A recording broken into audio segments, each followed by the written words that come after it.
ఉంటారు. మన ప్రేయర్స్లో కూడా శివ భగవాన్ మనకి చెప్తూ ఉంటారు, మీరు సమస్యను కాదు పరిష్కారం మీద దృష్టి పెట్టండి. ఏ పరిష్కారం కావాలి, ఏది జరగాలి అని మీరు అనుకుంటూ ఉంటారో అదే మీకు జరిగేటట్టు చేస్తూ ఉంటామని. ఈ సందర్భంలో మీకు ఒక ఉదాహరణ చెప్తాను. నేను ఒకసారి వరయజ్ఞ కండక్ట్ చేస్తున్నప్పుడు ఇద్దరు స్నేహితులు వచ్చారు. ఒక ఆయన కొంచెం లైఫ్లో బాగా సెట్ అయి ఉన్నారు, ఫినాన్షియల్గా ప్రాబ్లం లేదు. ఇంకొక ఆయన ఒక ఆర్డినరీ పర్సన్. సో వీళ్ళిద్దరూ వచ్చున్నారు.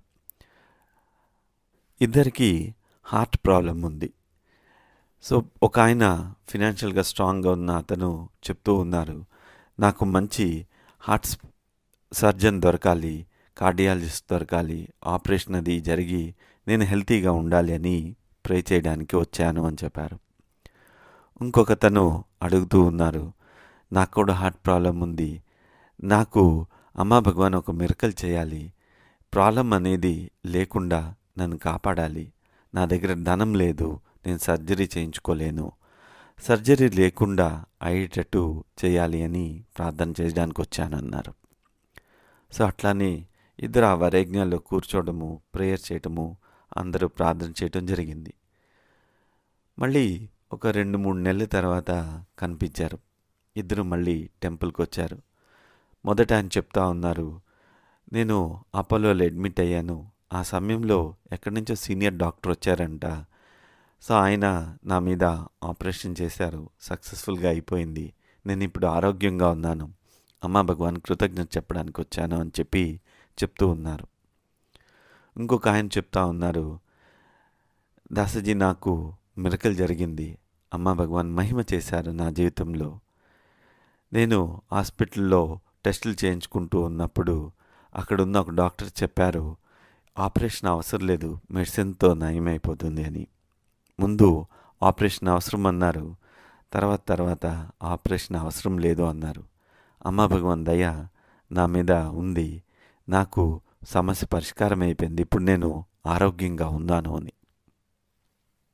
వీళ్ళిద్దరికీ అమ్మా భగవాన్ వారు ఎంచుకున్న మార్గంలో పరిష్కారాన్ని అందించున్నారు.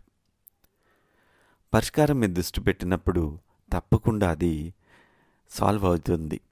అయితే మీరు ఏం కావాలని అక్కడ పరిష్కారము చూస్తున్నారో దాన్ని బట్టి మీకు దైవానుగ్రహం అనేది లభిస్తూ ఉంటుంది. మన దైవమైన పరంజ్యోతి కల్కి అమ్మా భగవాన్లు మనకి ధైర్యాన్ని, బలాన్ని ఇస్తారు. సమస్యని ముందు చూడాలి, ఎదుర్కోవాలి, ఆ తర్వాత మీరు పరిష్కారము ఏది ఎంచుకోవాలనుకుంటున్నారో అది ఎంచుకోండి. అమ్మా భగవాన్ మీకు సహాయం చేస్తారు.